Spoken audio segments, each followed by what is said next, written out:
All right, so today is officially the first day of working at the Amazon warehouse and got my work shoes with me. So let's see how it is.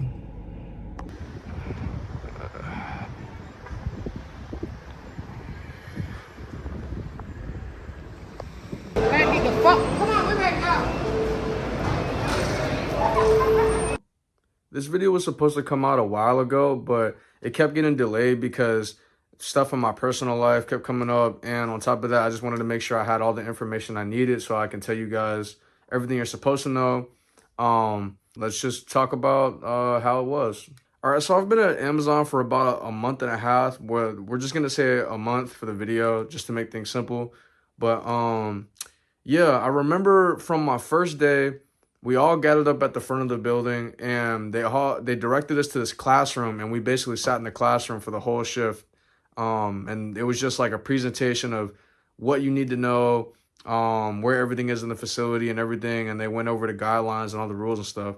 I wish I could have got some footage of the actual facility and the classroom and stuff, but they don't allow you to film inside of the facility because it's against their policy, and if anybody's caught recording, you can actually lose your job from that. So I'm going to try to do my best to find pictures on the internet to substitute, so work with me here. Whenever you go into the classroom, they give you a couple stuff for free. One of those things is like a clear bag that you can use to carry your stuff into the building. Anytime you leave the facility, you got to go through a security checkpoint, and they have these metal detectors to make sure you're not trying to steal anything or you're not trying to bring anything into the building that isn't allowed. After you go through that orientation on that first day, the second day is whenever they actually put you out on the floor or into your department where you're supposed to go.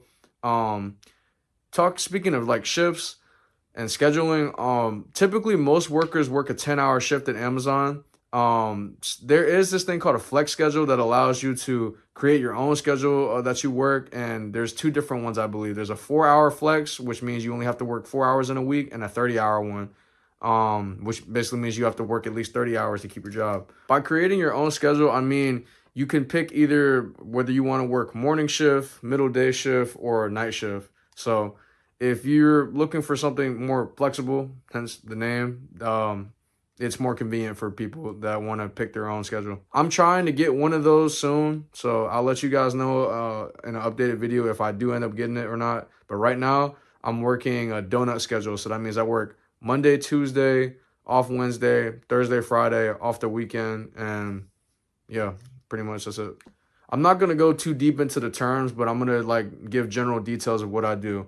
So I work in this department called Ship Dock, and basically what I do is packages drop into carts, and I either move the carts onto the floor to be moved on the trucks, or I'm the person moving the carts from the floor onto the trucks. Pretty simple for the most part. There's a lot of walking involved, so I think when I was getting tracked, I'd walk like 30,000 steps a day. Kills your feet, so definitely invest in some like Dr. Scholl's or some sort of like insole support, or just get some comfortable shoes in general. Oh, speaking of which, I forgot to go into that. When you work in an area like Ship Dock, you're gonna need steel toe safety shoes. Amazon does offer you some credit to get some for free, so definitely use that unless you want to pay out of pocket, which who wants to do that? All right, so let's talk about the pay, because that's what we all do it for. Like I said, it's different from state to state. In Virginia, I believe I'm making about $19 an hour. Just got to that. Before it was like $18.60. And then obviously like depends on the role. Like when you have a more important role, like a manager or something, you're gonna make more money. But I'm a basic worker. I start off at $18.60. Just got increased to 19, so not too bad. And in terms of when we get paid every single Wednesday. Although when you first start working, that first check that you get, you're going to have to wait 2 weeks for. They set that up on purpose so people don't just come, work that 1 week, and then quit right after. You know, I mean, I'm pretty sure a lot of places have something like that set up.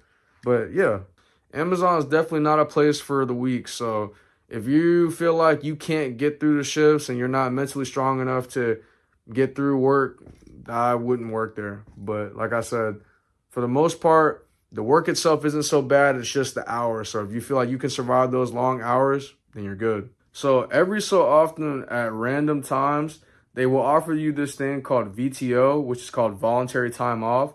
And that basically means you can drop your shift that day with no consequence. You just won't get paid for that day. So if you don't feel like working, you ever see one of those come up, definitely take it as soon as you can, because if you don't take it, somebody else will get it just like that. So yeah. It also really just depends though. Like I said, if you really need the money, then don't take it for obvious reasons. But if you don't feel like working and you want a free get out of jail card, that's how you do it. Shout out to VTO. I believe the reason why they offer VTO is because every so often there'll be days where there's so many workers in the building, but there's not enough work to do. So what they try to do is they try to send a certain amount of people home so they don't have to pay them for that day. So they're balancing like the money that they're having to pay out with the money that's coming in. At the end of the day, like I said, if you don't feel like working that day, the VTO is there for you to take, and it just benefits the people that want to go home early. So, yeah. All right, so how does PTO and vacation time work? It's different for what your schedule is, whether you work full-time, part-time, or your flex. But for regular workers, I know we earn PTO. I want to say the earn rate is about 55 minutes every 10-hour shift. So, like I said, if you're going to use an hour of your PTO, just remember that's basically a whole day of work that you're sacrificing. So, definitely think about that. I think flex workers don't get any PTO because, like I said, you kind of can just make your own schedule and decide what days you work and what days you don't want to work. So, different. And then for vacation time, most generally from what I know, you have to put it in at least 2 weeks in advance, and you have to have the PTO to cover it, or you have to either shift swap it or drop your shift if it allows you to. And if it doesn't, try to get with your manager or HR or whoever, and they'll see what they can do about it. When you shift swap, somebody has to pick it up for you to have that day off. If nobody ends up picking it up, then you're kind of out back. But for the most part, I mean, I've dropped a day and people usually pick it up within that same day or the next day. So, I mean, they got a lot of people at the facility. Somebody's bound to pick it up. That's kind of how I look at it. So, in terms of the work, it's not so bad in my opinion, like the work itself, but it's just the hours for me. Like, overnight, like that's what I'm doing right now.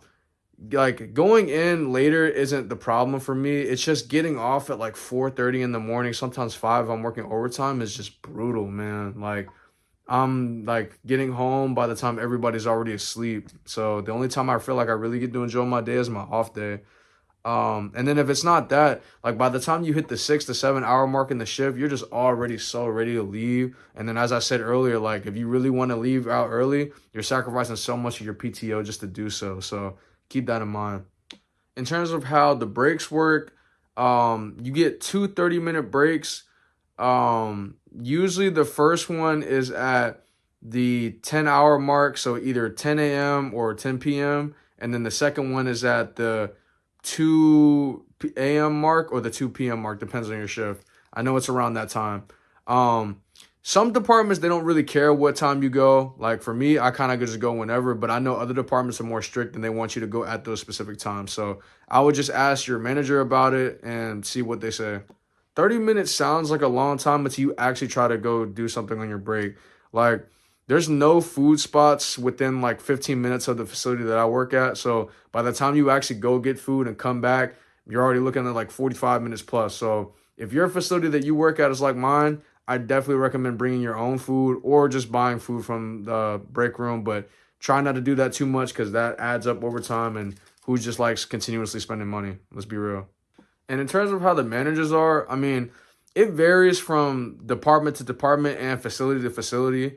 For the most part, my managers are chill. There is like one or two that are really kind of on the ball and by the book and going to need you to, you know what I mean, follow the rules by as closely as possible, like no earbuds and no being on your phone and stuff. But every now and then you'll get some managers that are around my age. I'm 22, and they're like, look, we know you like being on your phone. Just don't do it around the managers, and, you know, just make sure your work gets done and we're cool. And I feel like that's smooth. I've heard some people say that like some of the managers are super strict about bathroom breaks and stuff like that. Luckily for me, my managers aren't like that. I can kind of just go to the bathroom whenever. But like I said, that might vary from person to person, department to department, building to building. So I'm not going to try to sit here and tell you, oh, you can just go to the bathroom whenever, and then it's not like that at your facility and they have stricter rules. So at your own discretion. Overall, would I recommend someone to work at an Amazon facility? In my honest opinion, I would say it just depends. The pay is good. The work isn't so bad itself. It's just, like I said, you're working 10-hour shifts, so you're going to be there for a long time, and you have to be able to mentally handle that. But other than that, if you feel like you can get through it, then yeah, it's not a bad place to work. Like I said, I personally wouldn't do it for a long ass time, but if you want to seek a career through it, which you can, it's not a bad idea. But like I said, that's something you have to really be passionate for. So if you could see yourself working there for a while and working up to being a manager or something, then good for you. But me personally, I just use it as something that I want to work part-time right now to build my money up, and then I'm going to look for a career somewhere else. More on that later. I'll speak on a video of when I get to that. Side note, at Amazon, you do have to work on certain holidays like Thanksgiving and Christmas and New Year. I have not done that yet because I have not been in Amazon during those time periods, but I'm about to find out because right now it is October. Basically, if it gets too crazy, I'm going to make a follow-up video talking about it. If you guys want to see that, let me know. And to close out this video, like I said, I want to apologize for taking so long to make this. Just stuff came up, life, you know how it is. But I'm going to have more stuff like this coming out very soon. So if you guys like this, please leave a like, comment, leave any questions. I'll be glad to answer them. And yeah, y'all will see me in my next one. So.